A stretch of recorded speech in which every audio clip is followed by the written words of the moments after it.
ಇನ್ನು next KIADB ಭೂ ಸ್ವಾಧೀನ ಕೈ ಬಿಡುವಂತೆ ರೈತರು ಆಗ್ರಹಿಸ್ತಾ ಇದ್ದಾರೆ. ಈ ವಿಚಾರಕ್ಕೆ ಸಂಬಂಧಪಟ್ಟಂತೆ ಸಚಿವ ಕೆಎಚ್ ಮುನಿಯಪ್ಪ ಅವರ ಮನೆಗೆ ಮುತ್ತಿಗೆ ಹಾಕುವುದಕ್ಕೆ ಪ್ರಯತ್ನ ಮಾಡಲಾಯಿತು. ಅವರನ್ನು ತಡೆ ಹಿಡಿಯಲಾಗಿದೆ.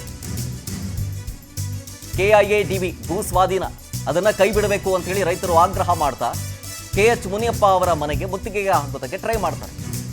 ಚನ್ನರಾಯಪಟ್ಟಣದಿಂದ ರೈತರು ಹೊರಟಿರ್ತಾರೆ. ಅವ್ರನ್ನ ತಡೆ ಹಿಡಿದಿರೋದು ಎಲ್ಲಿ? ಚನ್ನಪಟ್ಟಣ ದೇವನಹಳ್ಳಿಯ ರಸ್ತೆಗಳು. 1777 ಎಕರೆ ಕೆಐಎಡಿಬಿ ಭೂ ಸ್ವಾಧೀನವನ್ನ ವಿರೋಧಿಸಿ ಪ್ರತಿಭಟನೆ ಮಾಡ್ತಾ ಇದ್ದಾರೆ ಇವರು. ಪ್ರತಿಭಟನಾಕಾರರು ಪೊಲೀಸರ ಮಧ್ಯೆ ವಾಗ್ವಾದ ಕೂಡ ಉಂಟಾಗಿದೆ. ಪ್ರತಿಭಟನೆಯನ್ನ ತಡೆದ ಹಿನ್ನೆಲೆಯಲ್ಲಿ ಅಲ್ಲಿನ ಪಾಪ ರೈತರು ವಿಷ ಸೇವಿಸಿಬಿಟ್ಟಿದ್ದಾರೆ. ಅಲ್ಲಿನ ರೈತ ವೆಂಕಟೇಶ್ ನೋಡ್ತಾ ಇದ್ರಿ, ಬಾಟ್ಲಲ್ಲಿ ನೀರು ಕುಡಿಸ್ತಾ ಇದ್ರಲ್ಲ, ವಿಷ ಸೇವಿಸಿಬಿಟ್ಟು ಅಸ್ವಸ್ಥನಾಗಿದ್ದಾರೆ. ಆಸ್ಪತ್ರೆಗೆ ಕರ್ಕೊಂಡೋಗಿದ್ದಾರೆ ಇವರೇ, ವೆಂಕಟೇಶ್ ಅಂತ. ಇದರ ಜೊತೆಗೆ ರೈತರು ಪೊಲೀಸರ ನಡುವೆ ಕೆಲವೊಂದು ಸಮಯ ತಳ್ಳಾಟ ನೂಕಾಟ ಬೇರೆ ಆಗುತ್ತೆ. ಇದು ಭೂ ಸ್ವಾಧೀನ ವಿಚಾರಕ್ಕೆ ಸಂಬಂಧಪಟ್ಟಂತೆ ಅದನ್ನ ತಡೆ ಹಿಡಿಬೇಕು. 1777 ಎಕರೆ ಭೂ ಸ್ವಾಧೀನವನ್ನ ವಿರೋಧಿಸಿ ಪ್ರತಿಭಟನೆ ಮಾಡ್ತಾ ಇರೋದು ರೈತರು.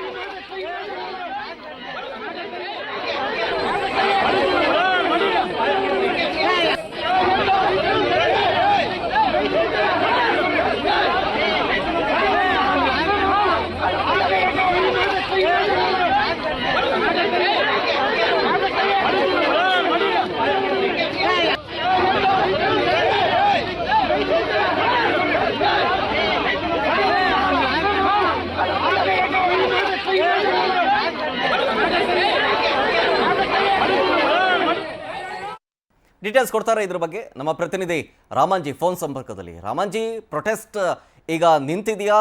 ಪೊಲೀಸರ ಮತ್ತೆ ರೈತರ ನಡುವೆ ಇದ್ದಂತಹ ವಾಗ್ವಾದ ಎಲ್ಲವೂ ಕೂಡ ನಿಲ್ತಾ ಏನಾಯ್ತು ಅಂತ ಪ್ರೊಟೆಸ್ಟ್ ಸಂದರ್ಭದಲ್ಲಿ? ಎಸ್ ಶರತ್, ಅಂತಂದ್ರೆ ಬೆಂಗಳೂರು ಗ್ರಾಮಾಂತರ ಜಿಲ್ಲೆ ದೇವನಹಳ್ಳಿ ತಾಲೂಕಿನ ಚನ್ನರಾಯಪಟ್ಟಣ ಹೋಬಳಿಯಲ್ಲಿ 2ನೇ ಹಂತದಲ್ಲಿ 1777 ಎಕರೆ ಏನು ಕೈಗಾರಿಕಾ ಪ್ರದೇಶದ ಅಭಿವೃದ್ಧಿಗೋಸ್ಕರ ಅಂತಂದ್ರೆ ಸರ್ಕಾರ ಭೂ ಸ್ವಾಧೀನಕ್ಕೆ ಮುಂದಾಗಿತ್ತು. ಕಳೆದ 1100ಕ್ಕೂ ಹೆಚ್ಚು ದಿನಗಳಿಂದ ಈ ಚನ್ನರಾಯಪಟ್ಟಣ ರೈತರು ಏನಂತಂದ್ರೆ ನಾವು ಭೂ ಸ್ವಾಧೀನಕ್ಕೆ ಏನಂದ್ರೆ ಕೊಡೋದಿಲ್ಲ, ಅದಕ್ಕೆ ವಿರೋಧವಾಗಿ 1000ಕ್ಕೂ ಹೆಚ್ಚು ದಿನಗಳಿಂದ ಪ್ರತಿಭಟನೆ ನಡ್ಸ್ಕೊಂಡೇ ಬರ್ತಾ ಇದ್ರು. ಈ ನಡುವೆ ಏನಂತಂದ್ರೆ ಅನೇಕ ಬಾರಿ ಸಿಎಂ ಜೊತೆ ಮತ್ತೆ ಕೈಗಾರಿಕಾ ಮಂತ್ರಿ ಜೊತೆ ಮತ್ತು ಉಸ್ತುವಾರಿ ಮಂತ್ರಿಗಳ ಜೊತೆ ಎಲ್ಲಾರ ಜೊತೆನೂ ಈ ಬೇರೆ ಬೇರೆ ರಾಜಕಾರಣಿಗಳ ಜೊತೆ ಈಗಾಗಲೇ ಸಾಕಷ್ಟು ಜೊತೆ ಏನು ಸಂಧಾನ ಸಭೆ ಅಂತ ಊಟ ಮಾಡೋದು, ಮತ್ತೆ ಇದು ಯಾವ್ದನ್ನು ಸಹ ಬಗೆಹರಿದಿಲ್ಲ. ರೈತರು ಏನಂತಂದ್ರೆ ಭೂಮಿ ಕೊಡಲ್ಲ ಅಂತ ಹೇಳ್ಕೊಂಡೇ ಬರ್ತಾ ಇದ್ದಾರೆ. ಮತ್ತೆ ಏನಂತಂದ್ರೆ ಸರ್ಕಾರ ಇದನ್ನ ಯಾವ್ದೊಂದು ಅಂತಿಮ ನಿರ್ಧಾರ ಇಲ್ಲಿವರೆಗೂ ತಗೊಂಡಿಲ್ಲ. ಆದ್ರೆ ರೈತರು ಏನ್ ಹೇಳ್ತಾರೆ, ನಾವು ಯಾವ್ದೇ ಕಾರಣಕ್ಕೂ ರೈತರು ಭೂಮಿ ಕೊಡೋದಿಲ್ಲ ಅಂತ ಹೇಳ್ತಾರೆ. ಇವತ್ತೇನಂತಂದ್ರೆ ಆ ಒಂದು ಹಿನ್ನೆಲೆಯಲ್ಲಿ ಇವತ್ತೇನಂತಂದ್ರೆ ಬೆಂಗಳೂರು ಗ್ರಾಮಾಂತರ ಜಿಲ್ಲೆಯ ಉಸ್ತುವಾರಿ ಸಚಿವರು ಪ್ಲಸ್ ದೇವನಹಳ್ಳಿ ಶಾಸಕರಾದಂತ ಕೆಎಚ್ ಮುನಿಯಪ್ಪನವರ ಮನೆಗೆ ಏನಂತಂದ್ರೆ ಈ ರೈತರು ಏನಂತಂದ್ರೆ ಪ್ರತಿಭಟನಾ ಸ್ಥಳದಿಂದ ಹೊರಡೋದಕ್ಕೆ ಏನಂತಂದ್ರೆ ಪ್ರಯತ್ನ ಪಡ್ತಾ ಇದ್ರು. ಆ ಒಂದು ಸಂದರ್ಭದಲ್ಲಿ ಅಂತಂದ್ರೆ ಪೊಲೀಸರು ನೀವು ಯಾವ್ದೇ ಕಾರಣಕ್ಕೂ ಅಲ್ಲಿ ಹೋಗ್ಬಾರ್ದು, ಕೇವಲ 5 ಜನ ಮಾತ್ರ ಹೋಗ್ಬೇಕು, ಏನಂತಂದ್ರೆ 50-100 ಜನ ಹೋಗಂಗಿಲ್ಲ ಅಂತ ಹೇಳ್ಬಿಟ್ಟು ಏನೋ ಅಡ್ಡ ಹಾಕ್ತಾರೆ. ಆ ಒಂದು ಸಂದರ್ಭದಲ್ಲಿ ಪೊಲೀಸರು ಪ್ಲಸ್ ರೈತರ ನಡುವೆ ಒಂದು ವಾಗ್ವಾದ ನಡೆಯುತ್ತೆ, ಮತ್ತೆ ಮಾತಿನ ಚಕಮಕಿ ನಡೆಯುತ್ತೆ. ಈ ಸಂದರ್ಭದಲ್ಲಿ ಏನಂತಾರೆ, ಅಲ್ಲೇ ಇದ್ದಂತ ರೈತರು ಅನ್ನಕ್ಕೆ ವಿಷ ಬೆಳೆಸ್ಕೊಂಡಂತಂದ್ರೆ ಒಬ್ಬ ರೈತ ಏನಂತಂದ್ರೆ ಅದನ್ನ ಸೇವನೆ ಮಾಡ್ತಾನೆ. ಆ ಸಂದರ್ಭದಲ್ಲಿ ರೈತ ಅಸ್ವಸ್ಥ ಆಗ್ತಾನೆ. ಸದ್ಯಕ್ಕೆ ಸ್ಥಳೀಯ ಆಸ್ಪತ್ರೆಗೆ ರೈತನ ರವಾನೆ ಮಾಡಿದ್ದಾರೆ. ಇನ್ನು ಏನಂತಂದ್ರೆ ಕೆಎಚ್ ಮುನಿಯಪ್ಪ ಮನೆಗೆ ಹೋಗೋದನ್ನ ತಡೆದು ರೈತರನ್ನ ಇಲ್ಲೇ ತಡೆ ಹಾಕಿ ಹಿಡಿದಿದ್ದಾರೆ. ಶರತ್.